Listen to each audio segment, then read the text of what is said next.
John Kelly, this lying son of a bitch who is now Trump's chief of staff, retired four-star Marine general. We talked about this yesterday, but there's a little follow-up here. Kelly's suggestion that compromise could have stopped the Civil War, being the how can this man be that ignorant? There were 3 or 4 different compromises that were made by the federal government back in the 1830s and 40s and 50s, trying to stop what ultimately led to the Civil War.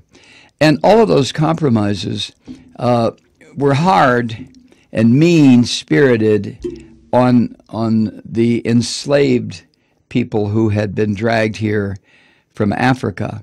But compromise after compromise between white groups, blacks weren't included.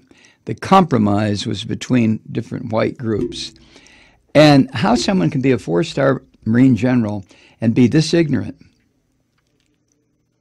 is beyond me. And not only ignorant, he displayed his ignorance when he said that the Civil War began because the two sides couldn't compromise, couldn't reach compromise. And you remember Trump, this ignorant savage, said during the campaign that he could have stopped the Civil War by cutting a deal. Oh my God. Anyway,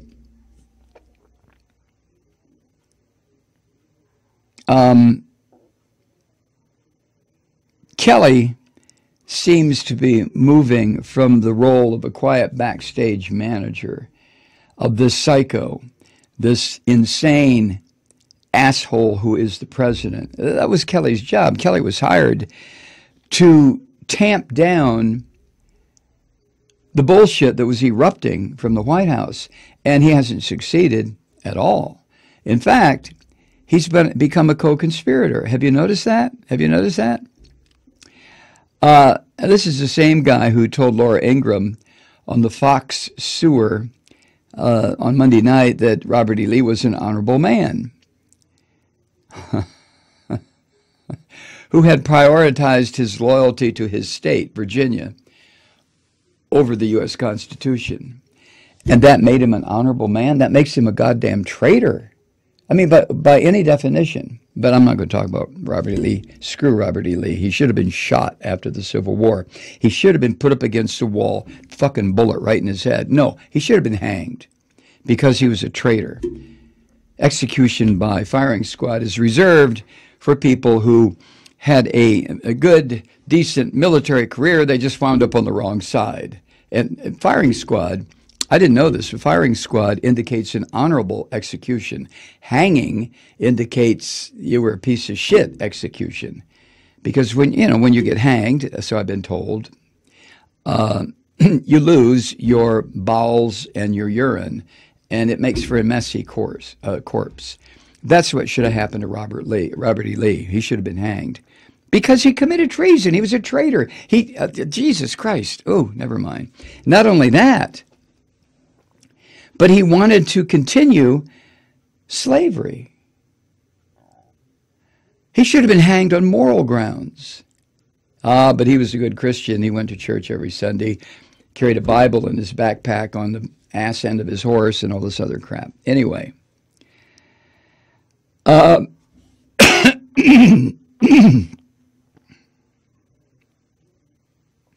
Senator Tim Scott of South Carolina, who is the only black Republican in the Senate, stood up on his hind legs for a change. I've said before how a black person can be a Republican in these times is beyond me. There have been times in the history of the country recent history, when being a Republican was a worthwhile political position to stake out. Whether you were black or white didn't make any difference. This is not then. This is at a time when the Republican Party is being Nazified by Trump and these rotten thugs who are operating around him. So given that reality, how can Tim Scott continue to claim to be a Republican from the state, South Carolina, that in terms of how the Civil War started, initiated the whole thing. But he said, Tim Scott, now watch, something terrible is going to happen to Tim Scott. Something embarrassing, terribly embarrassing is going to happen to him because of what he said. Here's what he said, quote, from the New York Times, quote, "We need to stop relitigating and referencing the Civil War as if there was some moral conundrum. There was no compromise to make, only a choice between continuing slavery and ending it." End quote. Tim Scott, Republican Senator, African-American from South Carolina. Oh, Senator Scott, you just pissed all down your own pant leg with that one. Something's going to happen. You know, you're outnumbered in the Senate, 49-1, and if you count that filthy, stupid Christian freak Pence, 50-1. Be careful, Tim. Asked if the administration still stands by Kelly's comments, Sarah Huckabee Sanders, Ms. Trunchbull, defended the comments. She dismissed suggestions, Ms. Trunchbull did, that Kelly's position implied that he would have accepted a resolution to the conflict short of abolition. In other words, Ms. Trunchbull is saying, well, now, if you think that he would have settled and allowed slavery to continue, you're full of shit, or whatever the Trunchbull equivalent of that. Oh, frankly, outrageous and absurd, she says. What she meant to say is you're full of shit. Black leaders, of course, say, and some white podcast producers, moi, say that Trump has long fostered an atmosphere of racial and political polarization and made racial tension in this country worse, which he has done, and he continues to do, because Trump is right out front a racist and a Nazi. I mean, he is. He just is.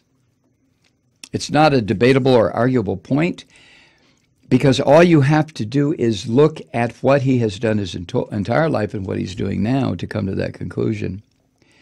Elijah Cummings, Democrat from Maryland, member of the Congressional Black Caucus, said this about ex-Marine. You're not supposed to say it. You're supposed to say former Marine, not Kelly. Ex-Marine Kelly. This is what Cummings said, quote, "At first Kelly seemed like a reasonable straight shooter, but now it's clear that Trump has metastasized and it's spread to Kelly. It's really, really unfortunate." You know, I've said that a couple of times, that no matter what your opinion is about fascism or racism, Trump's position is that both of those points of view are honorable and good, and he is one. He is both. He's a racist and a fascist. But I've said before, anyone who gets near him, Trump, in a position of being a policy advisor or you know, just goes to work for him on any level, or comes in contact with him on a professional level within government, that person gets sucked into the vortex that is Trump. The lying first and foremost. When you work with Trump, you become a liar, regardless of what you were before. The most perfect example of that is ex-Marine General John Kelly. Not John Kelly. Yeah, John Kelly. Because, you know, at the incident about the widow of the young man, one of the 4 young men killed in Niger, John Kelly lied. And if he didn't know he was lying, it was made clear to him after he told his lie that he had been lying. And the man has no honor. Whatever honor he had in the Marine Corps, he took off when he took off his uniform. Had he had any honor, he would have apologized. So to the widow and to the representative who he slandered. So Kelly, like Trump, is a man with no honor whatsoever, in addition to being a liar. Now, the fall from four-star general in the Marine Corps to being a lying enabler with no honor working for Trump, Jesus Christ, it's a wonder that John Kelly doesn't have a nosebleed from that. That's pretty rapid descent, isn't it? It's just so disgusting. In the interview with the Fox sewer person, Ingraham, Kelly also said he would never, his word, never offer an apology to Representative Frederica Wilson after lying about remarks that she never made at the opening of the FBI field office in Miami a few years ago. He will never apologize. So you see what has happened to Kelly. I don't know anything about him. He might have been the worst goddamn flag rank officer in the history of the U.S. military. He might have been a real punk, a real bastard. I have no idea. He also might have been a very honorable man. I've always believed that people who get to that position, four-star general in the military, has got to have, the person doesn't get to that level unless they have a strong academic background as well as displayed their ability to lead men in battle and in peacetime.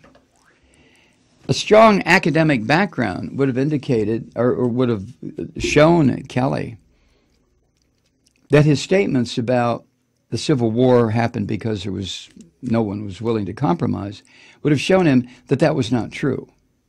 So either he knew it wasn't true and just fucking lied because he felt like it, because he's been sucked into that Trump orbit where lying becomes the lingua franca of that whole administration. Or his ignorance bubbled up. How can you be ignorant? Like I said, my 13-year-old knows about the Missouri Compromise. My 13-year-old. And she was educated here in the fucking South, and she still knows about it. She knows about the compromises that were made to try to avoid the Civil War. Molly wrote a goddamn report on the Civil War. She's written a report on the abolitionists. And she lives in Georgia. You wouldn't think that that would happen. I wouldn't think it would happen. But Trump's chief of staff, a four-star former Marine general, doesn't know as much as my 8th grade daughter? Then he should get the fuck out of the Oval. No, I take it back. He should stay right where he is, right with the slimy son of a bitch he works for, because that's what he has become.